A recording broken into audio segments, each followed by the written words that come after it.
नमस्कार साथियों, आज हम सीटेट की सीडीपी जिसे बाल विकास और शिक्षा शास्त्र यानी चाइल्ड डेवलपमेंट एंड पेडागोजी बोलते हैं, जो सीटेट में 30 मार्क्स की आती है। 30 मार्क्स की आती है, जिसमें आपको जो बच्चे के बारे में आपका माइंडसेट सीटेट के लिए समझता है वो आपका आता है। आइए स्टार्ट करते हैं सेशन को। देखो, पहला क्वेश्चन है, प्राथमिक स्तर पर एक शिक्षक में निम्न में से किसे सबसे महत्वपूर्ण विशेषता मानना चाहिए। सबसे पहली बात, आपको क्वेश्चन ध्यान से पढ़ना है क्योंकि कभी कभार यहाँ विशेषता नहीं भी आ सकता है। देखिए, आइए, पहला है धैर्य और दृढ़ता, दूसरा है शिक्षण पद्धतियों में और विषयों में दक्षता, तीसरा है अति मानक भाषा पढ़ाने में दक्षता, चौथा है पढ़ाने में उत्सुकता। देखना, पढ़ाने में उत्सुकता यानी पढ़ाने की उत्सुकता तो आपको करनी नहीं है। बच्चा, मान लो अब बच्चे का क्या माइंडसेट है, क्या बच्चा कर रहा है, क्या बच्चा क्लास में उपस्थित है, उपस्थित का मतलब माइंड से उपस्थित है। अब पढ़ाने में उत्सुकता तो आप कर ही नहीं सकते। अति मानक भाषा में पढ़ाने में दक्षता, अगर अति मानक वो तो आपकी क्वालिटी है कि आप अति मानक कोई भाषा, बढ़िया भाषा जानते हैं, कोई उर्दू अच्छी तरीक़ा से जानता है, कोई इंग्लिश अच्छी तरीक़ा से जानता है, वो तो आपकी है। बच्चे को क्या पता, बच्चे तो अभी स्टार्टिंग है। दूसरा ये शिक्षण पद्धति और विषयों के ज्ञान में दक्षता, ये भी क्वालिटी आपकी क्या है, ये भी क्वालिटी आपकी क्वालिटी है। शिक्षण पद्धतियों में जो आप और विषयों में दक्षता है वो आपकी है, ना कि बच्चे की है, तो ये भी नहीं। एक प्राथमिक स्तर के जो धैर्य और दृढ़ता जो एक शिक्षक में इस क्वेश्चन के अनुसार, इन विकल्पों के अनुसार जो रहना चाहिए वो धैर्य और दृढ़ता, यानी आपको धैर्य होना चाहिए। पेशेंस जो आपको होगा वो सबसे, क्योंकि बच्चा कभी कभार क्या होता है, बच्चा काफ़ी टाइम बाद सीखता है, बहुत टाइम बाद सीखता है और काफ़ी टाइम लग जाता है उसको सीखने में। और दृढ़ता, आपको दृढ़ विश्वास भी होना चाहिए कि ये बच्चा सीख सकता है, कोई बच्चा कमज़ोर नहीं होता। इसीलिए आपको इसमें जो विकल्प ए, यानी कि इसका जो ऑप्शन ए राइट रहेगा, यानी प्राथमिक स्तर पर एक शिक्षक में निम्न में से किसे सबसे महत्वपूर्ण विशेषता जानना चाहिए, धैर्य और दृढ़ता। आइए नेक्स्ट क्वेश्चन पे चलते हैं। नेक्स्ट क्वेश्चन है आपका, नेक्स्ट क्वेश्चन है एक, देखो क्वेश्चन बड़ा भला हो लेकिन उसको समझना है। देखो, एक शिक्षक अपने लोकतांत्रिक स्वभाव, देखो पहला जो वर्ड है, अगर क्वेश्चन ही आपको समझ में आने लगा तो आप समझ जाओगे। जैसे देखो, इसमें क्या है, लोकतांत्रिक स्वभाव। लोकतांत्रिक मतलब बच्चे से संबंधित है। लोकतांत्रिक मतलब होता है एक तरह से कि जनता से संबंधित हो। लोकतांत्रिक यानी कि जनता से, यानी बिल्कुल लोकतांत्रिक स्वभाव के कारण है। एक शिक्षक अपने लोकतांत्रिक यानी कि बिल्कुल जनता यानी कि बच्चे से पूरी क्लास के बच्चों को समझ रहा है, वो स्वभाव के कारण विद्यार्थी को पूरी कक्षा में कहीं भी बैठने की अनुमति देता है, कहीं भी बैठ सकता है उसकी, यानी उस शिक्षक का स्वभाव है कि एक बच्चा कहीं भी बैठ सकता है। कुछ विद्यार्थी एक साथ बैठते हैं और चर्चा करते हैं या सामूहिक पठन करते हैं। कुछ विद्यार्थी उनमें से क्या एक साथ बैठ जाते हैं और चर्चा करते हैं और सामूहिक भी पठन करते हैं, यानी सामूहिक मतलब समूह में रह के पठन करते हैं। कुछ चुपचाप बैठकर अपने आप पढ़ते हैं, कुछ चुपचाप बैठकर क्या करते हैं, अपने आप पढ़ने लगते हैं। ठीक है, एक अभिभावक को यह पसंद नहीं आता, यानी एक पेरेंट्स आता है क्लास में और वो उसको ये समस्या समझ में नहीं आती कि बच्चे कहीं भी बैठे हैं, कहीं बात कर रहे हैं, कहीं सामूहिक पठन कर रहे हैं, कोई चुपचाप बैठा है। ये क्वेश्चन इसका कहने का मतलब, इस स्थिति से निपटने का निम्न में से कौन सा तरीका सबसे बेहतर हो सकता है। आपको ये जो सबसे बेहतर वाला ऑप्शन देखना है, क्योंकि ये सीटेट जो आपका माइंडसेट पता करता है, तो माइंडसेट में आप कुछ नहीं देखना, सबसे बेहतर यानी जो आपको सबसे बढ़िया लगे कि हाँ इससे बेहतर इन चारों में से कोई नहीं है, वो छांटना है। तो इस स्थिति से यानी निपटने के लिए, इसका निवारण करने के लिए कौन सा तरीका सबसे बेहतर हो सकता है। देखो, अभिभावक को प्रधानाचार्य से अनुरोध करना चाहिए कि वे उनके बच्चे को अनुभाग बदल दे। नहीं, अनुभाग मतलब होता है सेक्शन, अनुभाग क्या है? अनुभाग मतलब होता है सेक्शन। सेक्शन बदल दे, अगर सेक्शन बदलेगा तो फिर टीचर का घंटा उसमें भी लगेगा, तो ये कुछ ज़रूरी वाली ये वाली बात सही नहीं है। दूसरा देखो, अभिभावकों को शिक्षक पर विश्वास व्यक्त करना चाहिए और शिक्षक के साथ समस्या पर चर्चा करनी चाहिए।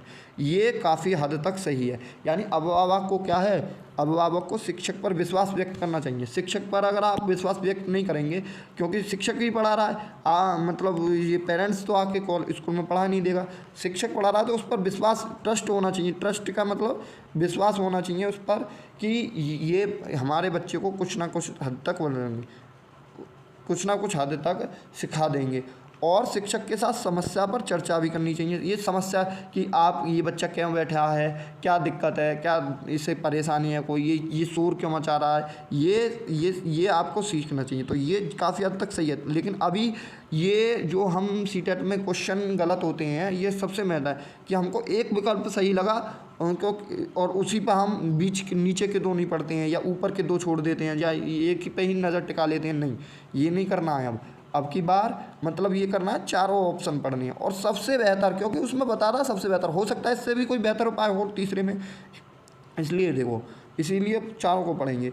अभिभावकों को उस विद्यालय से अपने बच्चों को निकाल लेना चाहिए। नहीं, उस बच्चे को तो निकालने का मतलब ही नहीं है।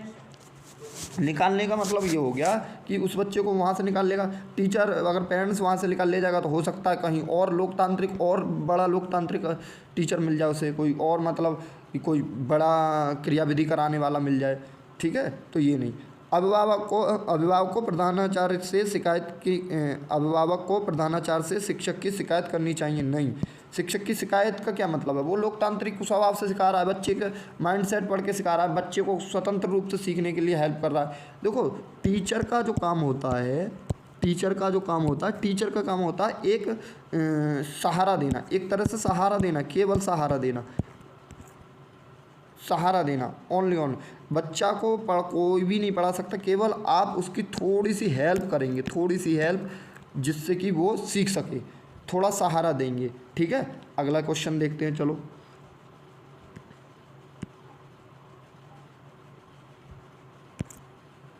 देखो 1 मिनट, तीसरा क्वेश्चन है, वह अवस्था जब बच्चा तार्किक रूप से वस्तुओं और घटनाओं को विषय में चिंतन प्रारंभ कर देता है।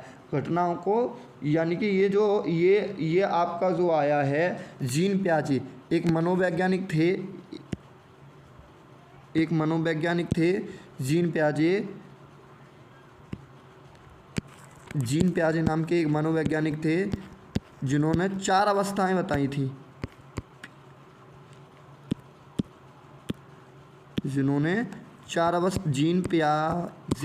जीन पियाजे नाम के एक मनोवैज्ञानिक थे, उन्होंने 4 अवस्थाएं बताई थी। पहला औपचारिक संक्रियात्मक अवस्था, दूसरा पूर्व संक्रियात्मक अवस्था, तीसरा मूर्त संक्रियात्मक अवस्था, और ये चौथा है संवेदी प्रेरक अवस्था। ये जो है आपका, देखो, वह बच्चा जब तार्किक रूप से, तार्किक मतलब तर्क करने लगे, बच्चा जब तर्क करने लगे, तर्क का मतलब आपसे क्वेश्चन डेवलप करने लगे कि माँ ये चांद क्या है, कैसे है, ये यानी कि उन वस्तुओं को देखने के बाद उसके घटनाओं के विषय में मतलब उसका चिंतन करने लगे कि माँ ये चांद गोल क्यों है, ये रोटी गोल क्यों है, ऐसा क्वेश्चन करने लगे। वो कौन सी अवस्था होगी, तो वो अवस्था होगी, देखो, औपचारिक में, मतलब औपचारिक में, ये औपचारिक नहीं होगी। औपचारिक का मतलब है, औपचारिक मतलब बहुत बड़ा चीज़ सोचने लगे, तो इतने बड़ा भी नहीं सोचेगा। संवेदी भी नहीं होगी। संवेदी मतलब होता है संवेदनाओं से सीखना, जो आपकी केवल इंद्रियों द्वारा, इसको इंद्रिय प्रेरक भी बोलते हैं, ये इसमें बच्चा इंद्रिय द्वारा सीखता है। इंद्रिय द्वारा मतलब ये अपने केवल रोना सोना, इससे केवल यही प्रक्रिया कर पाता। मूर्त में आ जाएगा ये क्या आ जाएगा, मूर्त संक्रियात्मक अवस्था में। मूर्त मतलब यानी कि आपको देखकर, मूर्त का मतलब होता है देखना, किसी वस्तु से जो देख पाते हों, उस वस्तु को बोलते हैं मूर्त।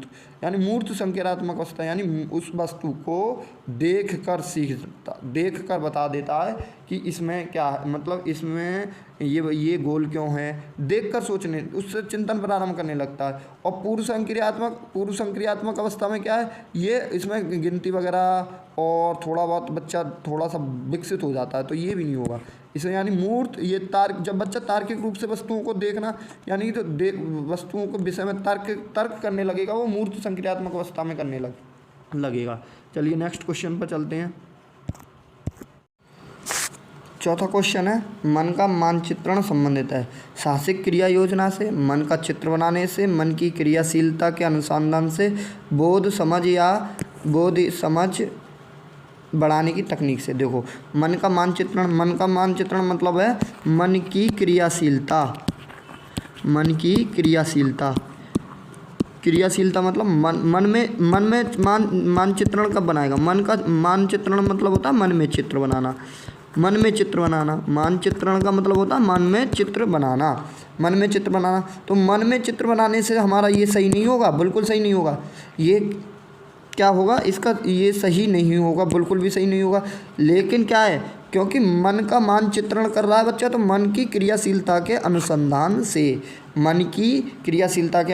यानी मन में कितनी क्रियाशीलता से वो मन में चित्र बना रहा है, उस बात से संबंधित है। आगे चलेंगे क्वेश्चन नंबर 5 पर।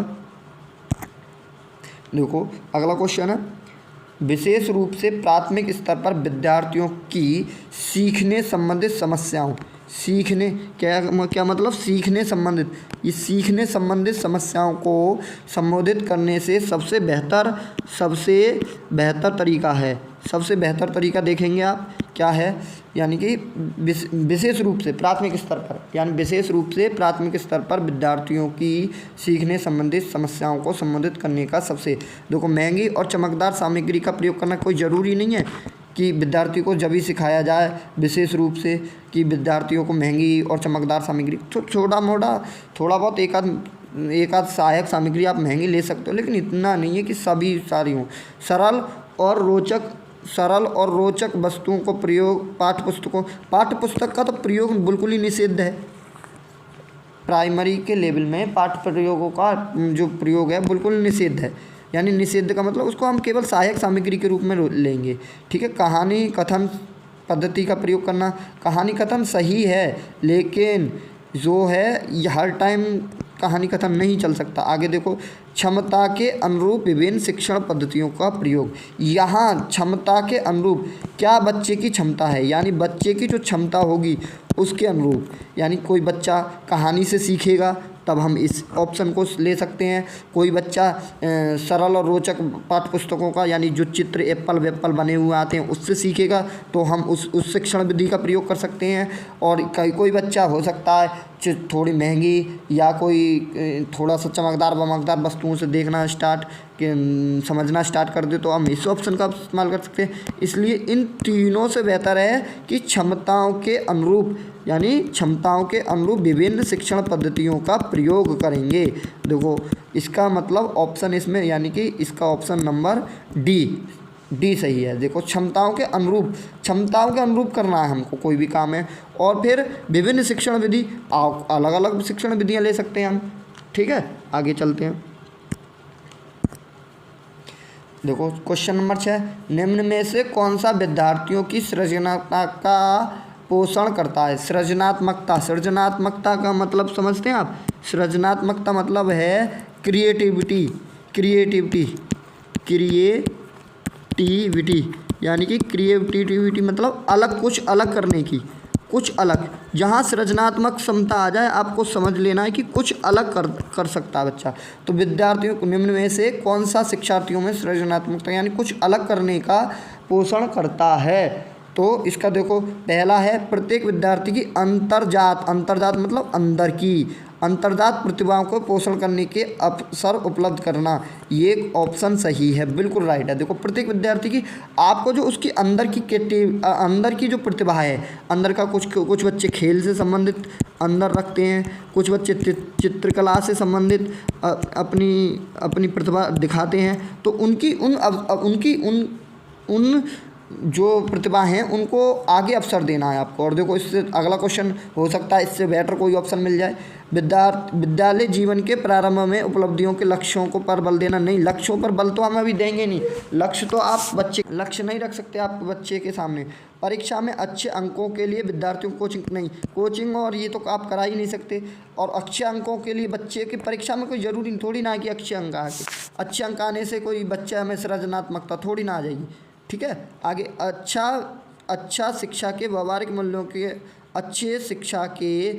मूल्यों के लिए विद्यार्थियों का शिक्षण नहीं। अच्छी शिक्षा से ज़रूरी नहीं है कि अच्छी शिक्षा दे दो उसको, चाहे बच्चा सीख रहा है यानी उसकी रुचि किस में है, खेल में, और आप उसको पढ़ा रहे हैं कि विज्ञान पढ़ा रहे हैं, विज्ञान को पढ़ाओ उसके खेल के हिसाब से पढ़ाओ, उसके खेल के उसमें ढाल के पढ़ाओ, तब जाके कहीं वो अपनी सृजनात्मकता उभार सकता है। तो यानी कि आपका जो ऑप्शन नंबर ए सही होगा।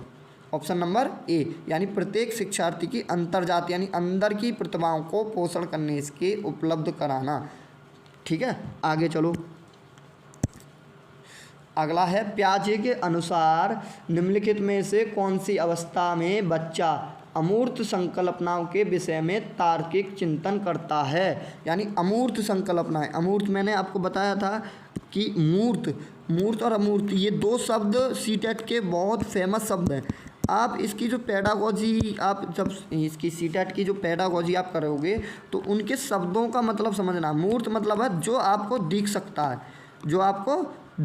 है, दिख सकता है उसको, और अमूर्त है जो दिख नहीं सकता, दिखता नहीं है, बिल्कुल नहीं दिख सकता अमूर्त। तो आप इसमें अंदाज़ा लगा सकते हैं, इस क्वेश्चन में आप अंदाज़ा लगा सकते हैं कि क्या दिख रहा है या क्या नहीं दिख रहा। देखो, पियाजे के अनुसार निम्नलिखित में से कौन सी अवस्था में बच्चा अमूर्त संकल्पना यानी कि जो आपको दिखाई नहीं दे रहा है उसके विषय में तार्किक चिंतन कब स्टार्ट करेगा। तार्किक मतलब तर्क करना कब स्टार्ट करेगा, जिसको आपको दिख नहीं रहा है। जैसे कि गांधी जी जो थे, बच्चा कहने लगेगा कि गांधी जी को बापू क्यों कहते हैं, तो वो अपना जो है तर्क करने लगा बिना देखे, या फिर आपसे कोई किसी विश्व की समस्या के बारे में पूछने लगेगा जो उसने देखा ही नहीं है। वो पूछने लगेगा कि ऑस्ट्रेलिया या मलेशिया या ये जितने भी देश हैं ये कहाँ पर हैं, नक्शे में कैसे हैं। तो ये जब आप पर अमूर्त संकल्पना करने लगे, अमूर्त में जो है प्राइमरी में बच्चा कर ही नहीं सकता, तो ये औपचारिक 12 से ऊपर की बात आ जाएगी, औपचारिक संक्रियात्मक अवस्था। ये आपको जीन पियाजे का 4 ही आपको पढ़ने हैं। एक तो जीन पियाजे सीटेट के लिए, एक जीन पियाजे, दूसरा बायोत्स्की, एक मिनट जगह कर ले,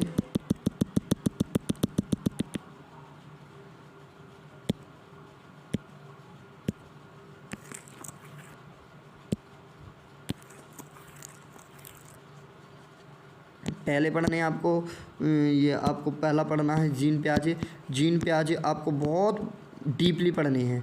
जीन पियाजे जिसने पढ़ लिया वो आपके सीटेट के आधे से ज़्यादा क्वेश्चन कर देगा। फिर बायोत्स्की हैं, एक बायोत्स्की वैज्ञानिक हैं, ये 2 तो आपको छोड़ने ही नहीं है। 2 और हैं, उनको आगे जैसे ही क्वेश्चन आएगा वैसे ही बता देंगे। आगे चलो।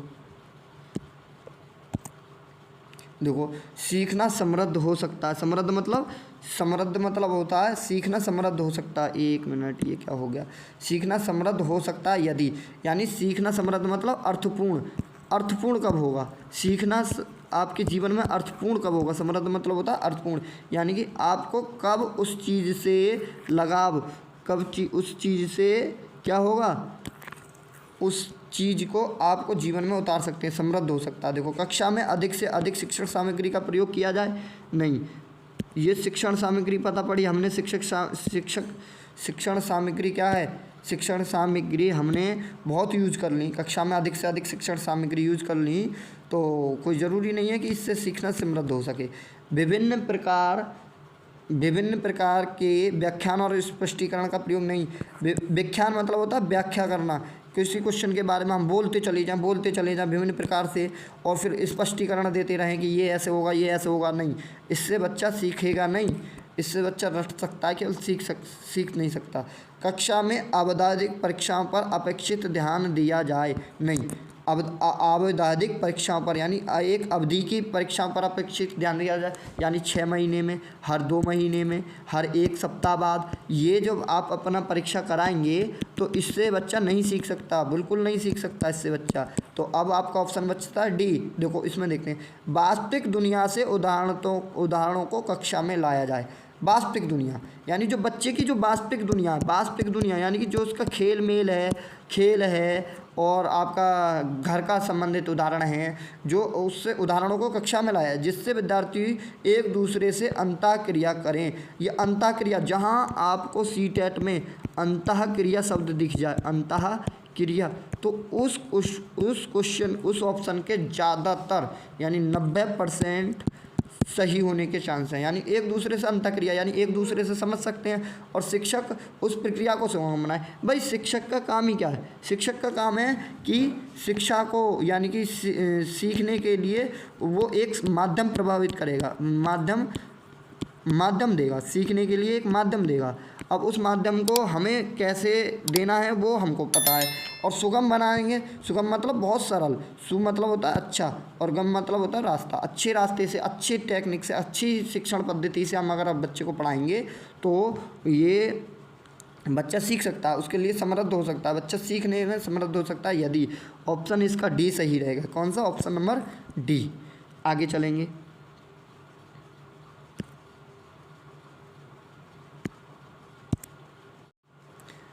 नवा क्वेश्चन है निम्न में से कौन से कथन को सीखने की प्रक्रिया की विशेषता नहीं मानना चाहिए? यानी सीखने की प्रक्रिया, जिससे सीख सकता है उस प्रक्रिया की विशेषता नहीं मानना चाहिए। सीटेट को क्वेश्चन पढ़ते समय आप क्वेश्चन को ध्यान से पढ़ेंगे क्योंकि इसमें नहीं का बहुत बड़ा खेल हो जाता है, ठीक है। और उससे आप एक टेक्निक और लगा सकते हैं कि आपको जहाँ 3 पॉजिटिव वाक्य दिखें वहाँ सोच लो नहीं होगा। जैसे सीखना एक व्यापक प्रक्रिया है, सीखना एक लक्ष्य उन्मुख होता है, यानी लक्ष्य की ओर उन्मुख होना। यानी ये तो हमने पहले ही बताया कि लक्ष्य तो हम दे ही नहीं सकते बच्चों को, अभी कक्षा 5 तक तो हम कोई लक्ष्य नहीं दे सकते। सीखना एक व्यापक प्रक्रिया है, ये बात सही है, लेकिन ये सीखने की प्रक्रिया में आता है व्यापक प्रक्रिया, और वो पूछ रहा है कि नहीं आता। अनअधिमक भी सीखने की प्रक्रिया, ये जरूर, ये भी ठीक है, अनअधिमक भी सीखने की प्रक्रिया है, लेकिन इसके पूछ रहा है वो सीखने की प्रक्रिया नहीं है। शैक्षिक संस्थान ही एकमात्र स्थान है जहां अधिगम प्राप्त होता है, ये गलत है। शैक्षिक संस्थान यानी स्कूल ही ये नहीं है कि स्कूल ही बच्चे को अधिगम दे, अधिगम मतलब लर्निंग दे, सीखना सिखाए।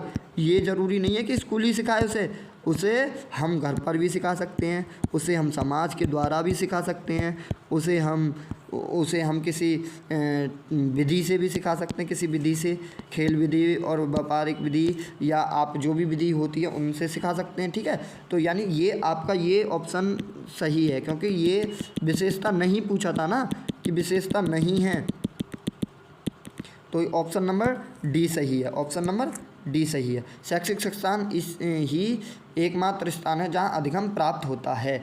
अगले क्वेश्चन की तरफ बढ़ेंगे। क्वेश्चन नंबर 10 है 5वीं कक्षा के दृष्टिबाधित विद्यार्थी। दृष्टिबाधित मतलब होता है, दृष्टिबाधित मतलब जो दृष्टिबाधित भी 2-3 प्रकार के होते हैं। उसमें क्या है, उसमें देखो आप, दृष्टिबाधित एक होता है थोड़ा बहुत दृष्टिबाधित हो, थोड़ा जो थोड़ा देखे, ठीक है। जिसे एक दृष्टिबाधित होगा जो थोड़ा से ज़्यादा दिखाई दे उसे, ठीक है। और एक होता है जो बिल्कुल ही दृष्टिबाधित होता है, यानी पूर्ण रूप से थोड़े से अधिक, इससे थोड़े से अधिक दिखाई दे, ठीक है। और ये पूर्ण रूप से यानी पूर्ण रूप से दृष्टिबाधित हो, यानी पूर्ण रूप से दृष्टिबाधित हो। तो ये 5वीं कक्षा के दृष्टिबाधित विद्यार्थी के माता पिता मित्रों द्वारा उनके दैनिक कार्यों में सहायता तो देनी चाहिए, लेकिन ये नहीं है कि ज़रूरी नहीं है कि माता पिता और मित्रों द्वारा उसे दैनिक जीवन में दैनिक कार्यों में सहायता प्राप्त करे। तो दैनिक कार्यों में सहायता कोई ज़रूरी नहीं है, क्योंकि 5वीं कक्षा का विद्यार्थी आराम से उसकी हेल्प तो करेंगे, लेकिन इतनी भी हेल्प नहीं करेंगे, ठीक है। के साथ सामान यानी के साथ, दूसरा विकल्प है के साथ कक्षा में समान रूप से व्यवहार किया जाना चाहिए। बच्चा कैसा भी सही, आपको दृष्टिबाधित सही, थोड़ा कम सुनता हो, थोड़ा कुछ, यानी कैसा भी विद्यार्थी हो, हमको समावेशी कक्षा बनानी है। समावेशी कक्षा के हिसाब से सोचना है जिसमें सभी विद्यार्थी हमको एक समान रूप से देखने हैं, और उसको बट देखना भी है, उसको बस ये नोट कर लेना है कि ये बच्चा कैसा है। जैसे अब इसमें 5वीं कक्षा का दृष्टिबाधित है तो उसको थोड़ा सा स्पेशली हम कुछ दे सकते हैं, जैसे कि 7 कक्षा में समान रूप से व्यवहार किया जाना चाहिए। वेरी गुड, ये पूरा जो है आपका सही है, समान रूप से व्यवहार करना जाना चाहिए।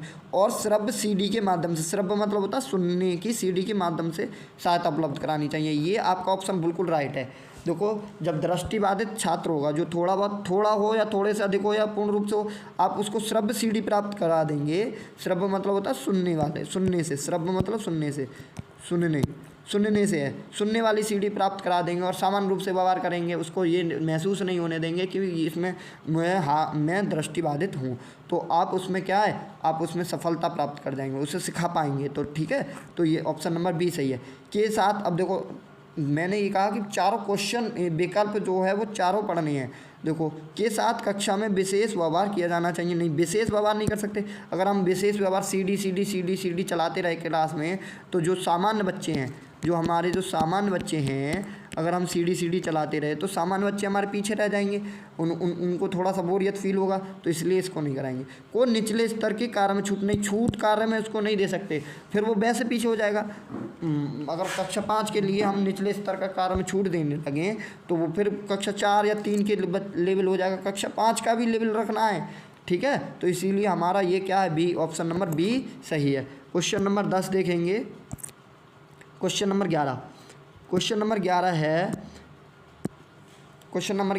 निम्न में से कौन सा बच्चे की सामाजिक मनोविज्ञान आवश्यकताओं से संबंधित नहीं है। यानी सामाजिक मनोवैज्ञानिक, यानी समाज से संबंधित है, जो चीज़ समाज से संबंधित है वो मनोवैज्ञानिक संबंध, इससे संबंध नहीं है। देखो, संवेदनात्मक सुरक्षाओं की आवश्यकता, ये आपको ज़रूरी है। संवेगात्मक, संवेग होते हैं आपके, संवेग जो आपका क्रोध हो गया, यानी जिसे गुस्सा बोलते हैं, गुस्सा हो गया, प्यार हो गया, ठीक है, ये आपके जो संवेग हैं, और आपका प्रेम भी प्यार ही होता है। यानी ये जो 16 संवेग होते हैं वो अगर आपके हो गए तो ये जो है संवेगात्मक सुरक्षा की आवश्यकता, ये आपको संबंध है सामाजिक मनोविज्ञान से, इसलिए इस ऑप्शन को काट देंगे। शरीर के अपशिष्ट पदार्थों को नियमित रूप से बाहर निकालना, ये इससे कोई संबंधित नहीं है, उसका ऑप्शन बी सही रहेगा। शरीर में अपशिष्ट पदार्थों का नियमित रूप से बाहर निकलना, इसका नहीं है। संगति की आवश्यकता होती है सामाजिक मनोविज्ञान में। समाज से संबंधित अगर बच्चा है तो संगति चाहिए उसे, सामाजिक अनुमोदन और सराहना और सामाजिक अनुमोदन भी चाहिए। इसलिए क्या नहीं चाहिए, शरीर से अपशिष्ट पदार्थों का नियमित रूप से बाहर निकलना। क्वेश्चन नंबर 12 की ओर चलेंगे। क्वेश्चन नंबर 12 है, वह कौन सा स्थान है जहाँ बच्चे की संज्ञानात्मक विकास को सबसे बेहतर तरीके से प्रभावित किया जा सकता है। यानी कि संज्ञानात्मक, अब इस वर्ड को समझेंगे, संज्ञानात्मक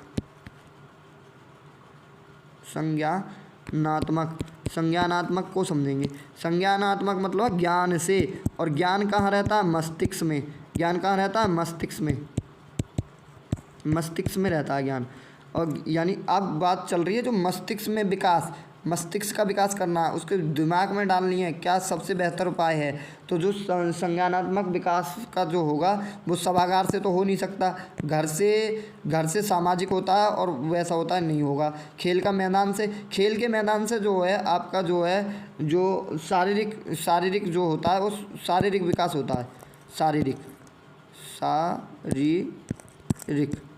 एक मिनट गलत लिख गया, शारीरिक विकास होता है।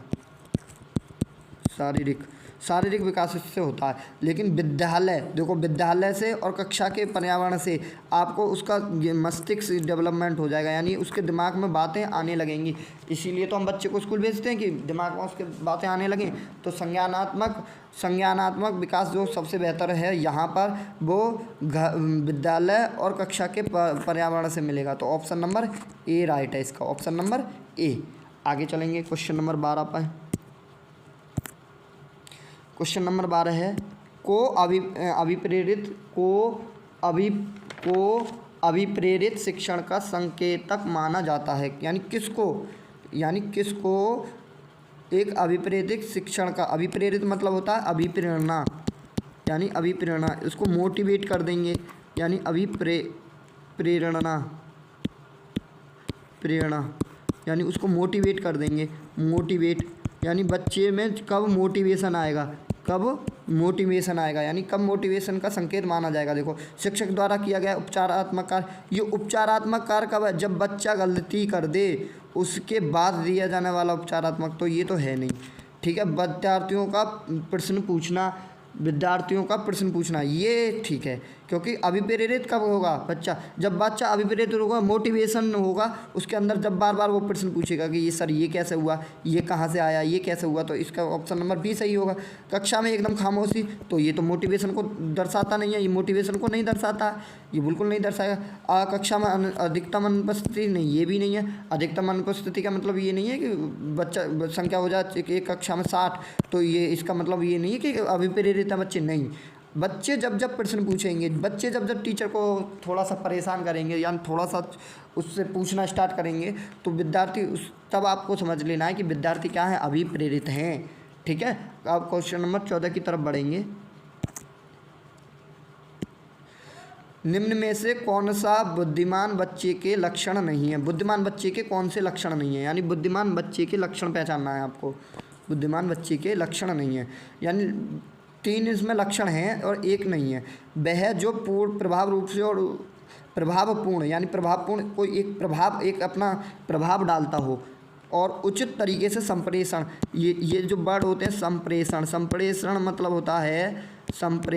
होता है किसी बात को कह पाना अपने लहजे से संप्रेषण करने की क्षमता रखता हो। ये तो विशेषता है और हमें नहीं है, क्या हमें पूछना है कि उसका लक्षण नहीं है, तो ये तो बात गलत हो गई। जो अमूर्त रूप से सोचता रहता है, अमूर्त रूप से सोचता रहता है। अमूर्त मतलब मैंने बताया, अमूर्त क्या मतलब होता है, अमूर्त मतलब होता है जो ऐसा सोचे बच्चा जो दिखाई ना देता हो, ऐसा अगर सोचने लगे तो वो बच्चा विद्वान है। वो अगर चांद के बारे में बढ़िया फैक्ट सोच रहा है, तो इसका मतलब बच्चा क्या है, बच्चा समझदार है, बुद्धिमान है। तो ये भी बात गलत हो गई क्वेश्चन के अनुसार। जो नए परिवेश में स्वयं को समायोजित कर सकता, ये भी बात सही है। देखो वह जो नए परिवेश में स्वयं को, यानी स्वयं को समायोजित मतलब होता है उसमें एडजस्ट कर ले, यानी कि उसमें अपने आप को क्या कर ले, अपने आप को पूर्ण रूप से ढाल ले। तो नए परिवेश में ढाल लेगा, अगर बुद्धिमान बच्चा होगा तो वो अपने आप को ढाल लेगा, तो इसीलिए इसकी ये विशेषता है, लेकिन वो पूछ रहा नहीं है। तो देखो वह जो लंबे निबंधों को जल्दी रटने की क्षमता रखता हो, यानी 3D की तरह, जो 3 इडियट्स मूवी जो आई थी, वो उसमें एक रट्टू तोता नाम से एक किरदार था, वो लंबे निबंधों को बहुत जल्दी रटने की क्षमता रखता था, यानी बहुत जल्दी रट लेता था। तो वो कोई विद्वान थोड़ी ना था, उसमें क्या था, उसे तो जो दे दिया, जो आपने लिख दिया वो आपने। और रटना C-टेट के लिए, ये रटना वर्ड निगेटिव है, और ये जहाँ आपको मिलेगा वहाँ अगर नहीं है तो क्वेश्चन में तो ये सही हो जाएगा, और क्वेश्चन में जहाँ रटना मिल जाए इसका मतलब वो आपका ऑप्शन गलत है। ठीक है, तो अब ये ऑप्शन गलत है क्योंकि हमसे गलत ही ऑप्शन पूछा गया है, नहीं है, तो इसलिए ऑप्शन नंबर डी सही है। और आज का last question number 15 last question रहेगा ये हमारा, क्योंकि ये आज पहली वीडियो है और थोड़ा बहुत इसमें हो सकता है मिस्टेक्स रह गई हों, इसलिए इसका लिए मैं आपसे क्षमा मांगना चाहता हूँ। अब आप ये लास्ट क्वेश्चन रहेगा, इसका उत्तर आप दे सकते हैं कमेंट बॉक्स में, अब मैं इसको कमेंट बॉक्स के लिए छोड़ता हूँ। देखो क्या है इसमें, एक क्वेश्चन है इसमें, ये है बच्चे दुनिया के बारे में अपनी समझ सृजन करते हैं, इसका श्रेय। ये एक कथन किसने कहा था कि बच्चे दुनिया के बारे में अपनी समझ, यानी क्या बच्चे छोटे छोटे जो बच्चे होते हैं 5वें तक के स्तर का ही, देखो प्राइमरी का, आप अगर प्राइमरी, क्या हो रहा है ये, प्राइमरी का अगर आप सीटेट दे रहे हो तो आपको कक्षा 5 तक का, क्लास 5 तक का, 5 तक का यानी 5th तक का ही सोचना है, 5th तक के ही बच्चे के हिसाब से सोचना है। अगर आप जूनियर का दे रहे हो तो आपको कक्षा 8 तक के बच्चे का सोचना है, ना कि 11th to 12th के हिसाब से सोचने लगो। जब आपकी सोच कक्षा 5 तक की हो जाएगी तो आप सीटेट आपका क्लियर हो जाएगा, यानी आप काफ़ी हद तक उसमें क्वालिफाइड हो सकते हो। तो ये क्वेश्चन आपके लिए कमेंट बॉक्स में इसका आंसर देंगे, और फिर उसके बाद में नेक्स्ट सेशन में हम इसका यहीं से शुरुआत करेंगे। जिसका आंसर सही होगा वो आप उस नेक्स्ट वीडियो से ले लें। धन्यवाद।